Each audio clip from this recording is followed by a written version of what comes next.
Et si je te disais qu'en seulement 7 jours, ta vie pouvait changer à un point où plus personne ne te reconnaîtrait? Pas parce que tu modifies ton apparence ni ton style, mais parce que tu auras appris à voir le monde différemment. Ce que tu vas découvrir aujourd'hui n'a rien d'une simple astuce de développement personnel.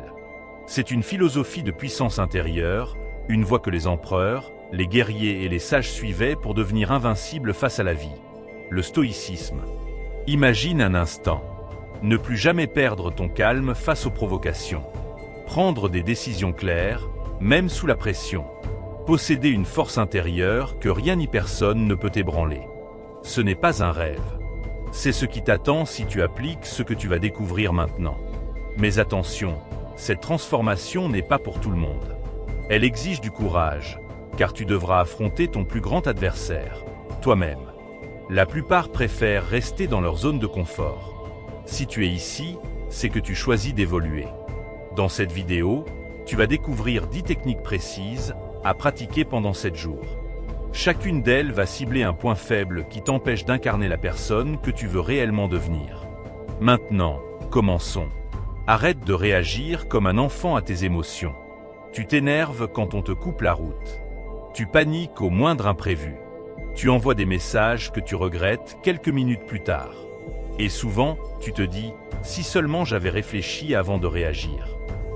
C'est parce que, comme beaucoup, tu vis en esclave de tes émotions. Tu laisses tes impulsions décider à ta place, comme un enfant qui n'a jamais appris à gérer sa frustration. Le résultat, des relations brisées, des opportunités perdues, une vie subie au lieu d'être dirigée. Les stoïciens avaient compris une vérité essentielle. Tu n'es pas tes émotions, tu es celui qui les observe.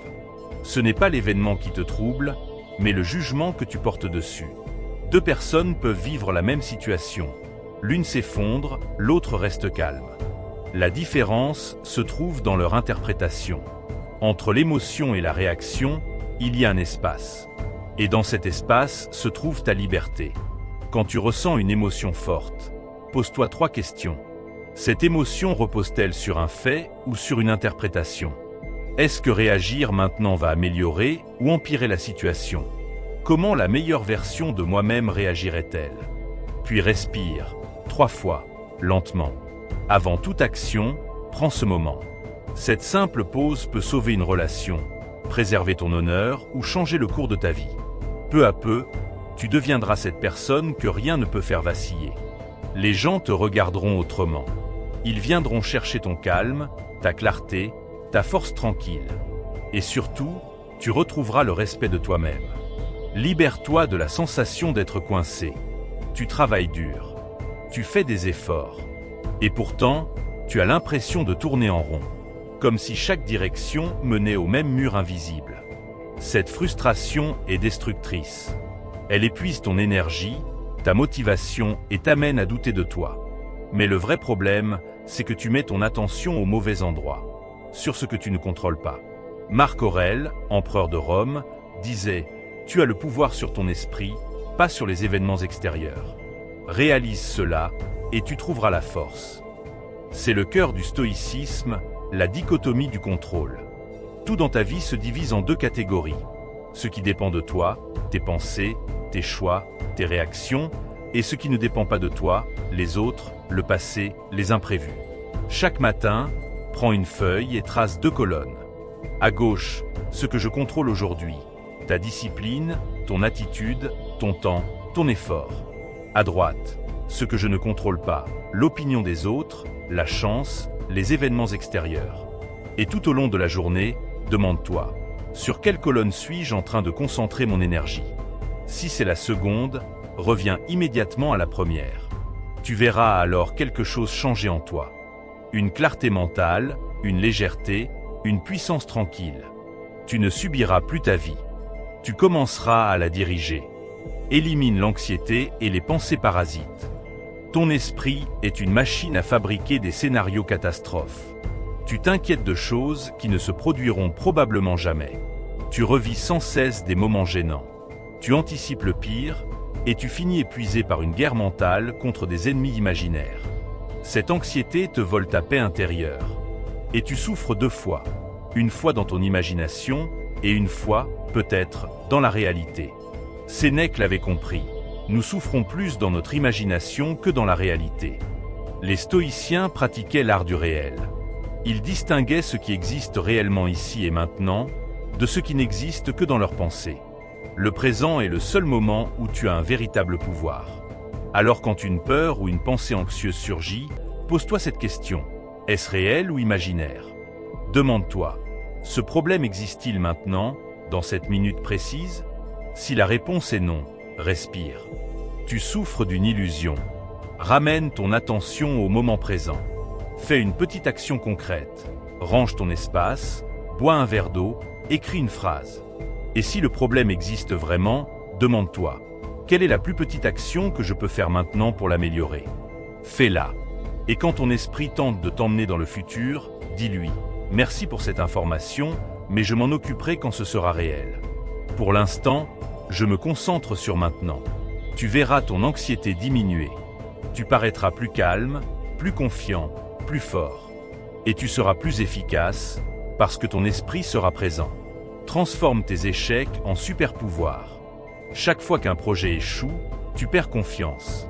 Tu doutes de ta valeur.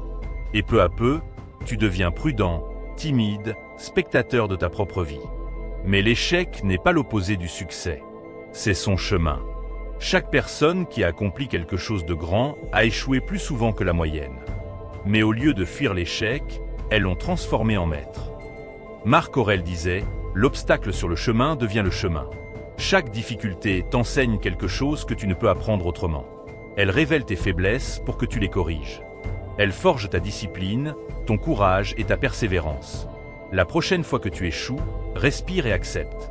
Observe sans jugement. Demande-toi, qu'est-ce que cette situation veut m'apprendre? Comment cela peut-il me rendre plus fort, plus sage, plus compétent? Puis agis immédiatement. Applique la leçon sans attendre. Ainsi, tu développeras une mentalité rare, celle de celui qui accueille la difficulté parce qu'il sait qu'elle le forge.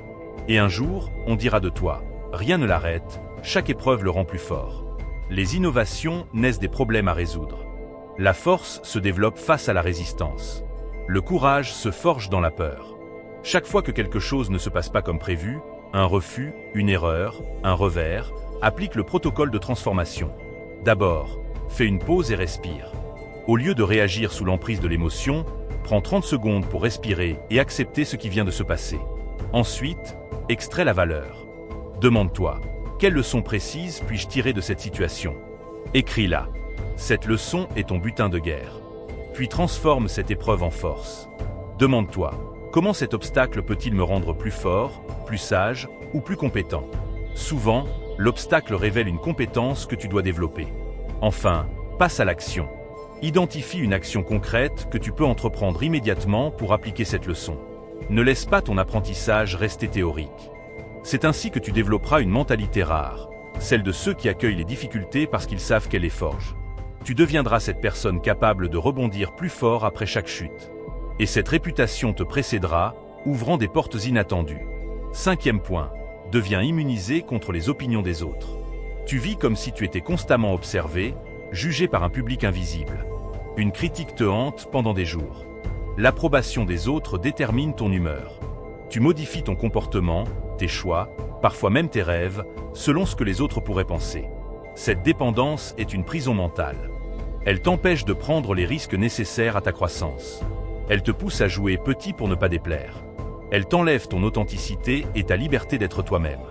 Le paradoxe cruel est que plus tu cherches l'approbation des autres, moins tu l'obtiens. Les gens respectent ceux qui suivent leurs convictions, pas ceux qui s'adaptent à chaque vent. Quand tu cesses de chercher leur validation, elle vient d'elle-même. Épictète, qui fut esclave avant de devenir un grand philosophe, enseignait « Personne ne peut te blesser sans ton consentement ». Il avait compris que l'opinion des autres n'a de pouvoir que celui que tu lui donnes. Les stoïciens distinguaient leurs valeurs profondes de l'opinion d'autrui. Ils savaient que leur caractère, leurs actions vertueuses et leur intégrité étaient les seules mesures qui comptaient vraiment.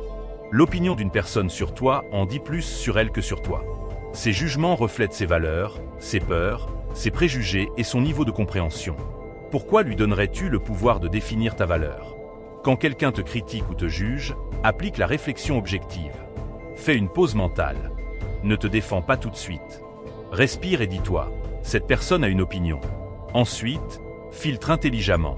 Demande-toi, cette critique contient-elle une vérité utile? Si oui, remercie-la intérieurement et apprends. Sinon, libère-toi immédiatement. Reviens à tes valeurs. Rappelle-toi, son opinion reflète sa perspective, pas ta valeur. Puis recentre-toi sur tes standards.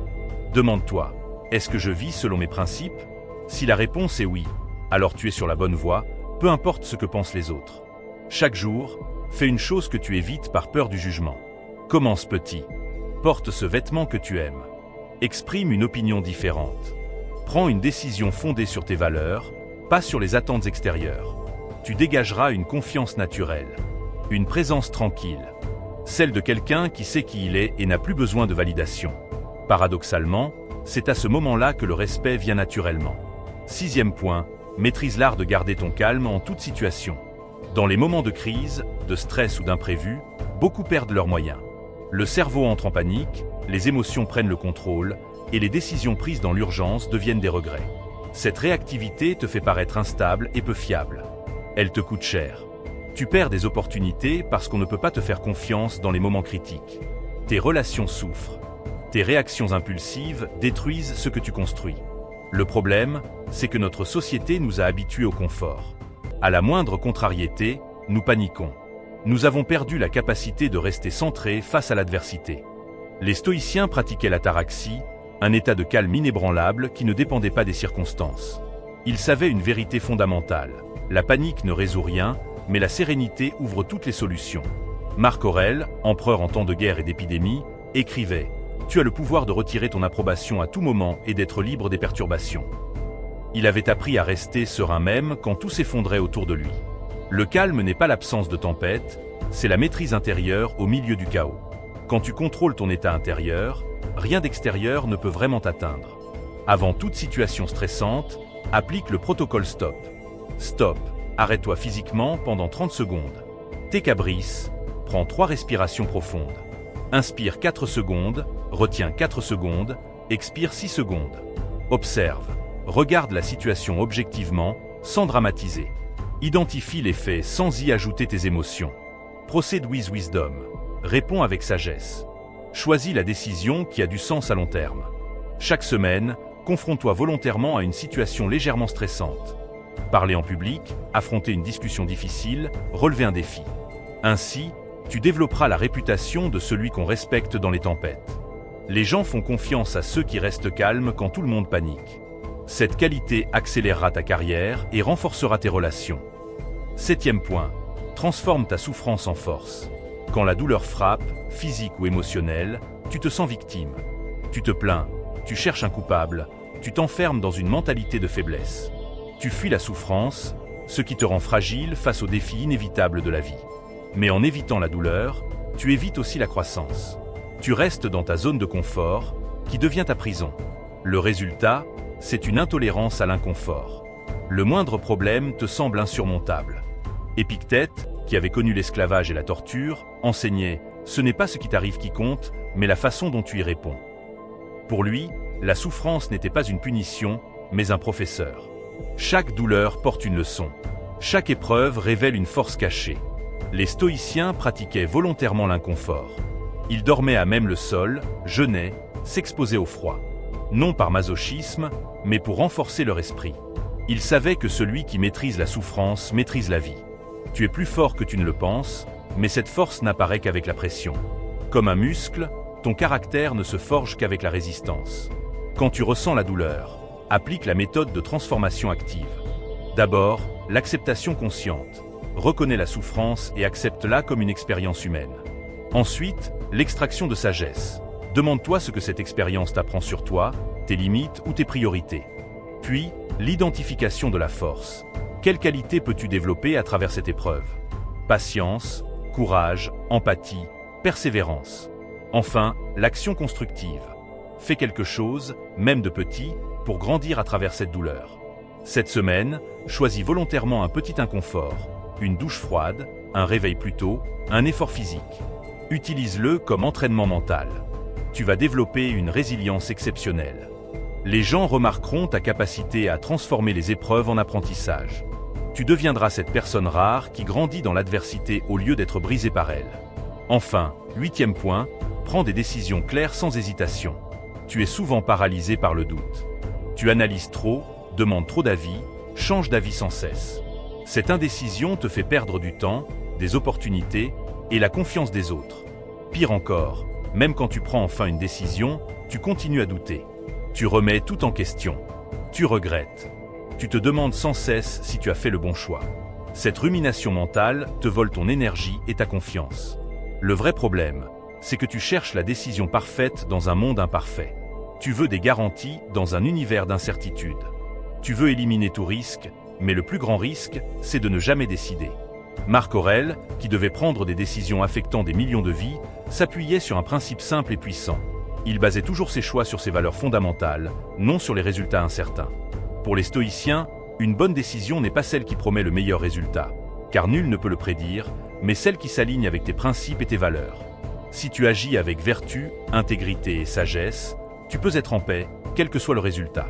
Sénèque disait « Ce n'est pas parce que les choses sont difficiles que nous n'osons pas, c'est parce que nous n'osons pas qu'elles sont difficiles. » La paralysie de l'indécision est souvent plus douloureuse que les conséquences d'une erreur. Quand tu fais face à un choix, applique la méthode de la boussole des valeurs. D'abord, clarifie tes valeurs. Identifie les 3 plus importantes pour toi: l'honnêteté, la croissance, la famille, la liberté ou la justice, par exemple. Ensuite, évalue chaque option, laquelle s'aligne le mieux avec ces valeurs. Puis, projette-toi dans le futur. Demande-toi, dans 10 ans, quelle décision la meilleure version de moi-même aurait-elle prise? Enfin, engage-toi totalement. Dis-toi, j'ai pris cette décision selon mes valeurs et les informations dont je disposais. Je l'assume pleinement. Applique aussi la règle du temps. Pour les petites décisions, celles qui ont moins de 10 minutes d'impact sur ta vie, décide en moins de 2 minutes. Pour les décisions moyennes, accorde-toi au maximum 24 heures. Réserve davantage de réflexion seulement aux choix majeurs: carrière, mariage, changement de vie. Avec le temps, tu développeras une capacité rare: décider vite et avec confiance. Cette clarté mentale accélérera tous tes projets et te donnera la réputation de quelqu'un de fiable. Les gens auront confiance en toi parce qu'ils sauront que tu ne changes pas d'avis à chaque instant. 9e point, entoure-toi de ceux qui te poussent à t'améliorer. Un environnement fort forge un caractère fort. Les personnes que tu choisis d'avoir dans ta vie déterminent ton niveau de croissance. Elles peuvent t'élever ou t'affaiblir. Si tu t'entoures de personnes qui te soutiennent, te défient et t'inspirent, ton potentiel se multiplie. Ton cercle d'amis, de mentors et de collègues doit être choisi avec soin, car il influence non seulement tes actions, mais aussi la façon dont tu te perçois. Si tu es entouré de personnes ambitieuses et exigeantes, tu seras naturellement porté à élever tes standards. 10e point, domine ton esprit et tu domineras ta vie. Tout commence dans ton esprit. Ce ne sont pas les circonstances, ni la chance, ni les autres, mais ta capacité à contrôler tes pensées qui déterminent ton destin. Les stoïciens avaient compris cette vérité essentielle. Tu n'es pas tes pensées, tu es celui qui les observe. Tu peux choisir lesquelles nourrir et lesquelles laisser partir. Quand tu domines ton esprit, tu domines ta vie. Si tu apprends à contrôler tes émotions, personne ne pourra te provoquer. Si tu apprends à garder ton calme au milieu du chaos, tu ne seras jamais victime des circonstances. Et si tu cesses de t'inquiéter pour ce que tu ne peux pas contrôler, tu te libéreras d'un fardeau immense. Le premier pas est simple. Prends conscience de tes pensées. Chaque fois qu'une pensée négative surgit, arrête-toi et questionne-la. Est-elle réelle ou simplement une exagération de ton esprit? Est-ce qu'elle m'aide ou me limite? Souviens-toi, tu ne peux pas empêcher les pensées d'apparaître, mais tu peux décider de ne pas leur donner de pouvoir. Au lieu de nourrir l'inquiétude, nourris la solution. Au lieu de te concentrer sur le mal, cherche la leçon. Les stoïciens pratiquaient cela chaque jour. Ils savaient qu'un esprit faible mène à une vie fragile, mais qu'un esprit fort est invincible. Aujourd'hui, tu as le choix. Seras-tu le maître de ton esprit ou son esclave? Choisis bien, car la qualité de ta vie en dépend. Si tu es arrivé jusqu'ici, tu fais déjà partie des rares personnes prêtes à se transformer. La plupart écoutent ce genre de message, hochent la tête, se sentent motivés pendant quelques minutes, puis reviennent à leurs anciennes habitudes. Mais toi, tu es différent. Sinon, tu ne serais pas là, à ce moment précis. Ce que tu viens d'entendre n'est pas de la théorie. C'est un système de transformation qui a résisté à 2000 ans d'histoire. Ces principes ont forgé des empereurs, des guerriers, des philosophes. Ils ont permis à des esclaves de devenir libres et à des hommes ordinaires de devenir extraordinaires. Mais voici la vérité, Connaître ces principes ne suffit pas. Tu peux mémoriser toutes les citations de Marc Aurèle, comprendre la philosophie d'Épictète et rester exactement la même personne. La transformation ne naît que dans l'action. Elle se manifeste dans l'application quotidienne de ces principes. Durant les 7 prochains jours, tu vas découvrir une version de toi-même que tu ne connaissais pas encore. Une version plus forte, plus sage, plus libre. Tu vas te surprendre à réagir différemment, à prendre des décisions plus claires, à rester calme là où tu aurais perdu ton contrôle. Tu vas sentir cette sérénité intérieure s'installer. Mais souviens-toi, ce ne sera pas facile. Ton ancien moi résistera. Tu auras envie d'abandonner, de revenir à tes anciens schémas. C'est normal. La vraie transformation dérange toujours l'ego, car il préfère le confort de la médiocrité à l'inconfort de la grandeur. Quand ce moment arrivera, souviens-toi de pourquoi tu as commencé. Souviens-toi de la frustration que tu ressens face à ta vie actuelle. Souviens-toi de la version de toi-même qui attend de naître. Et si tu veux aller plus loin, partage ce message avec quelqu'un qui en a besoin. Quelqu'un qui lutte, qui doute, qui cherche à se relever. En aidant quelqu'un d'autre à grandir, tu grandis toi-même. Enfin, engage-toi vraiment. N'écoute pas ces mots comme un simple discours. Applique-les. Observe les effets. Partage ton expérience. Car ce que nous construisons ici n'est pas une simple audience, mais une communauté d'hommes et de femmes qui ont décidé de reprendre le contrôle de leur esprit et de leur vie. Chaque témoignage compte. Chaque transformation inspire une autre. La seule question qui reste est celle-ci. Es-tu prêt à faire ce qu'il faut pour y arriver ? Souviens-toi, la meilleure version de toi-même t'attend. Il ne tient qu'à toi d'aller la chercher.